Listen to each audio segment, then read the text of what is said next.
Korban kekerasan seksual yang diduga dilakukan guru besar Fakultas Farmasi Universitas Gadjah Mada, Edi Meyanto, hingga kali ini atau hingga saat ini belum lapor ke polisi.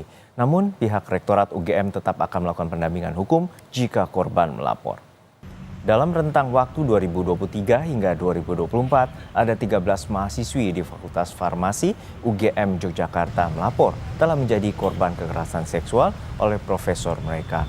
Namun, para korban baru melaporkan kasus itu ke pihak kampus.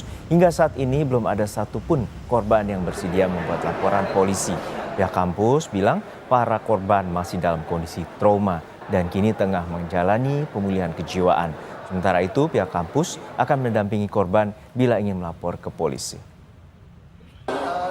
Sampai saat ini kami belum mendapatkan informasi itu, tetapi bagi kami yang utama adalah pendampingan kepada korban, agar dia bisa survive dan kembali beraktivitas seperti biasa. Ada beberapa yang reportnya yang utama, tapi sudah didampingi. Dan insya Allah itu akan ada perbaikan dan kembali beraktivitas. Informasi terkini kita segera menuju ke Yogyakarta. Sudah ada jurnalis Kompas TV, Michael Aryawan. Michael, untuk saat ini bagaimana kelanjutan dari proses hukum terkait dengan dugaan kekerasan seksual yang diduga dilakukan oleh guru besar UGM? Lalu seperti apa bila kasus pidana ini tidak dilakukan pada saat korban belum membuat laporan? Selamat siang Juno dan saudara, hingga hari ini memang belum ada satupun korban kekerasan seksual di Fakultas Farmasi Universitas Gadjah Mada Yogyakarta yang melaporkan ke pihak kepolisian, baik itu ke Polda ataupun ke jajaran Polres. Hal ini juga dibenarkan per hari ini oleh Kabid Humas Polda Daerah Istimewa Yogyakarta, Kombes Ihsan, bahwa memang pihaknya belum mendapat laporan dari korban. Nah, kembali ke Universitas Gadjah Mada, pihak rektorat menyatakan jika ada di antara mereka yang mau atau bersedia membuat laporan polisi, maka pihak rektorat akan melakukan pendampingan hukum dan tentu saja akan didukung sepenuhnya oleh Rektorat UGM. Namun informasi terbaru yang kami terima beberapa saat sebelum kami menayangkan siaran ini untuk Anda, Juno dan saudara, pihak pendamping dari korban menyatakan kepada rekan-rekan jurnalis bahwa mereka tidak akan membuat laporan polisi. Artinya sebagian besar dari korban tidak akan membuat laporan polisi dan cukup dengan sanksi akademik serta sanksi kepegawaian yang diberikan kepada terduga pelaku Profesor Edi Meyanto. Nah, kami juga sudah berusaha untuk mewawancarai saksi korban dan juga pendampingnya, namun mereka memang saat ini belum bersedia karena masih dalam proses yang tengah berlangsung dalam pemulihan trauma psikologi mereka. Nah, kembali pada tuntutan para korban tadi, memang hingga sejauh ini kami simpulkan bahwa mereka cukup puas dengan sanksi pemecatan yang sudah dijatuhkan oleh pihak UGM kepada terduga Profesor Edi Meyanto, dan kemudian mereka berharap terduga pelaku juga mendapat sanksi dari Kementerian Pendidikan Tinggi, Sains dan Teknologi bahwa nantinya bisa dicabut status aparat sipil negaranya dan juga dicopot status atau gelar dari guru besarnya yang bersangkutan. Dan saat ini mereka memang tengah menunggu proses itu di Kementerian Dikti Saintek. Demikian, Juno. Ya, setelah pasca pemecatan terhadap guru besar UGM, Fakultas Farmasi dari UGM ini, lalu seperti apa terutama korban dan berapa banyak dan kemudian bagaimana pemulihan trauma dari para korban saat ini? Ya, saat ini korban yang tengah ditangani oleh pihak UGM itu ada 13 orang dan dari catatan yang kami dapat memang sejatinya ada 15 orang yang membuat laporan.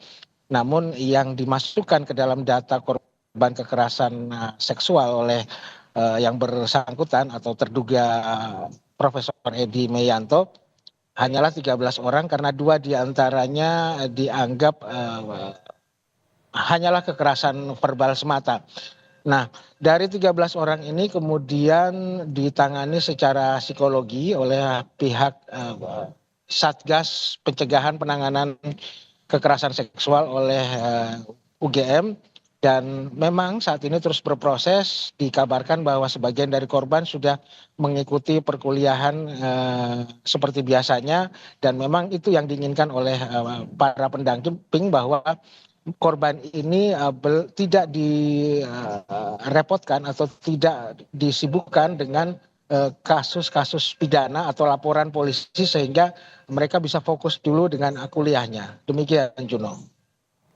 Baik, terima kasih atas laporan Anda. Dan saat ini ada 13 korban dan saat ini tengah menjalani pemulihan trauma terhadap kasus kekerasan seksual yang terjadi di kampus UGM. Terima kasih atas laporan Anda, Jurnalis Kompas TV Michael Aryawan dari Yogyakarta.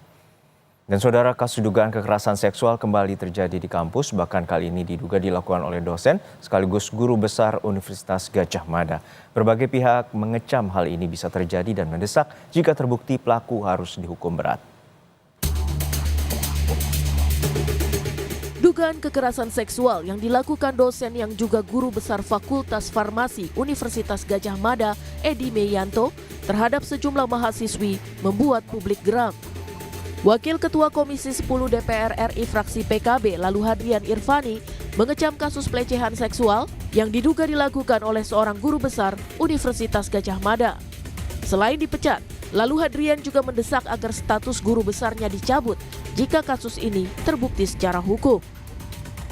Menurut saya, guru besar tersebut layak untuk dipecat dan dicabut status guru besarnya karena integritas moral merupakan syarat fundamental bagi seorang akademisi, terutama yang menyandang gelar tertinggi dalam dunia pendidikan.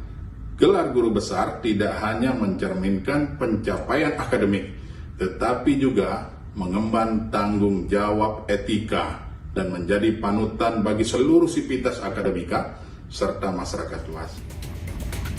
Komisioner Komnas Perempuan Yuni Asrianti menyayangkan kasus kekerasan seksual kerap terjadi, bahkan dilakukan oleh tenaga pendidik yang diharapkan bisa menjadi teladan. Yuni mengapresiasi langkah cepat UGM memecat korban. Ada kode etik ya kalau dosen dalam menjalankan tugasnya gitu.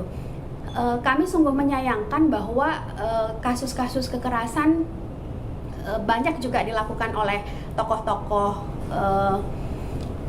orang-orang terdidik, tokoh-tokoh yang kita asumsikan bisa memberikan teladan dan kayak tidak mungkin untuk melakukan itu gitu.